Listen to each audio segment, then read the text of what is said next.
Salut, moi c'est Quentin, j'ai récemment sorti une BD, c'est mon plus gros projet artistique. Après presque 3 ans de travail, je suis super fier de vous présenter ma BD. Je l'ai entièrement coloriée à l'aquarelle, elle est sortie aux éditions Delcourt dans la collection Une case en moins. Cette BD, c'est un drame doux amer, ça raconte une disparition dans un petit village des Alpes. Un homme y affronte les traumas de son passé pour faire face à celui du présent. Elle est disponible en librairie et en ligne. Mais avant d'en arriver là, le chemin a été long et périlleux. Je vais vous raconter tout le processus de création. Tout a commencé en 2018 quand j'ai rencontré Davy Mourier. Davy, il est éditeur chez Delcourt. Il a une collection qui s'appelle Une case en moins. Je lui ai montré mes dessins, mes BD, et au fond de moi-même, j'espérais travailler avec lui un jour. 5 ans plus tard, en 2023, Davy cherche un illustrateur pour une nouvelle bande dessinée. Il a déjà le scénariste, Philippe Labary, et pour le dessin, il pense à moi. Donc il me propose le projet, un récit de 93 pages. C'est à présent le moment de faire le dossier. Ensemble, on choisit un passage de l'histoire pour illustrer un aperçu. Et donc, j'ai constitué le dossier. Le dossier, ça regroupe 4 pages finies et la présentation des personnages et des dessins préparatoires. En même temps, j'ai fait des recherches pour savoir comment j'allais dessiner les personnages et les lieux. J'ai dessiné les personnages vus de tous les côtés. Vu que l'histoire se passe dans un vrai endroit, un village qui s'appelle Orpierre, je me suis appuyé sur énormément de documentation, des photos du village, des montagnes, beaucoup de photos de forêt. J'avais plus de 3000 images et photos de référence pour m'aider à documenter jusqu'au moindre petit détail. J'avais mis 6 mois à faire le dossier. J'avais recommencé plusieurs fois les planches pour avoir vraiment le résultat que je voulais. Une fois le dossier fini, il a dû être validé par les éditions Delcourt. C'est ainsi qu'en juin 2023, je signe mon contrat d'édition chez Delcourt dans la collection Une case en moins. J'étais vraiment content parce que ça faisait des années que j'envoyais des dossiers aux maisons d'édition sans vraiment de retour positif. Donc pour une fois, c'était une vraie bonne nouvelle. À la suite de cela, j'ai pu sérieusement me mettre au travail.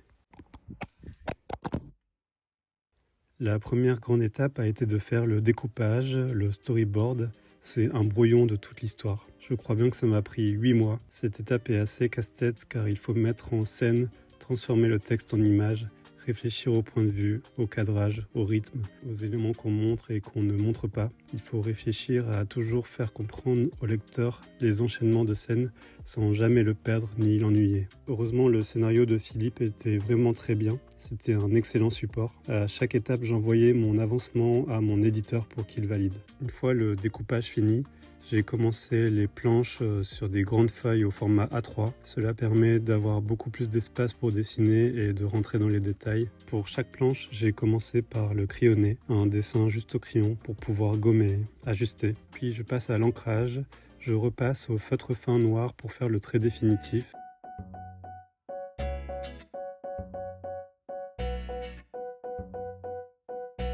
Et enfin, la mise en couleur. Pour cette BD, j'avais décidé de tout dessiner à l'aquarelle, ce qui prend énormément de temps. J'adore l'aquarelle, ça permet de donner un rendu très chouette, de donner des vraies ambiances douces, car la BD a un côté très poétique. Ça fait des années que je fais de l'aquarelle et le rendu est vraiment très différent d'une colorisation numérique, par exemple. C'est beaucoup plus sensible et authentique.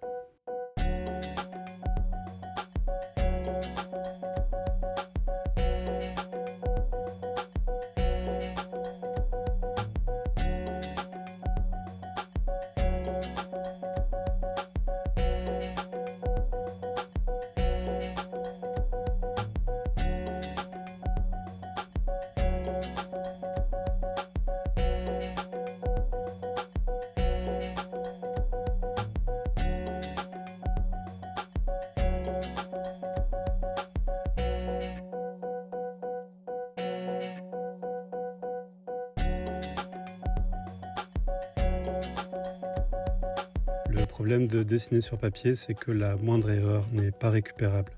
Donc voici un exemple d'une planche aux différentes étapes. Le découpage, crayonné, ancrage et le final en couleur. Et j'ai fait ça pour les 93 pages. Le processus de création était très long. C'est pour ça que ça m'a pris quasiment 3 ans. En parallèle, Delcourt m'a envoyé les tests d'impression finale pour que je valide la bonne colorimétrie, puisque l'aquarelle c'est très sensible, la couleur peut être mal retranscrite une fois imprimée. Il y a beaucoup de choses que je sais dessiner par moi-même, mais beaucoup de poses où j'avais besoin d'un modèle. Donc je me suis pris en photo pour certaines positions et pouvoir les redessiner et les adapter à mes personnages. You can ask the flowers.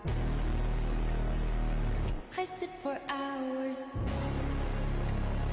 telling all the bluebirds, the bill and coo birds, pretty little baby, I'm so in love with you. You can ask the flowers. Au fur et à mesure de l'avancement, je scannais mes planches pour les sauvegarder sur mon ordinateur et aussi pour les envoyer à mon éditeur. J'avais un calendrier où je cochais chaque étape et chaque planche finie pour respecter ma deadline, mais je l'ai repoussé plusieurs fois d'ailleurs. En même temps que j'étais en train de finir les dernières planches, c'est à ce moment-là qu'il fallait faire la couverture du livre. C'est le scénariste qui a eu l'idée du titre. Avec son aide et celui de l'éditeur, nous avons réfléchi ensemble à la meilleure image possible pour la couverture. Puisque c'est quand même la première chose qu'on voit de l'album, il faut une image forte qui attire le lecteur et qui se démarque. Après plusieurs essais, j'en suis arrivé à ce résultat. Une fois toutes les planches finies, j'étais super content. C'était une sacrée étape de terminer, mais il y avait encore des choses à faire. J'ai réécrit tout le texte des bulles avec ma propre typographie.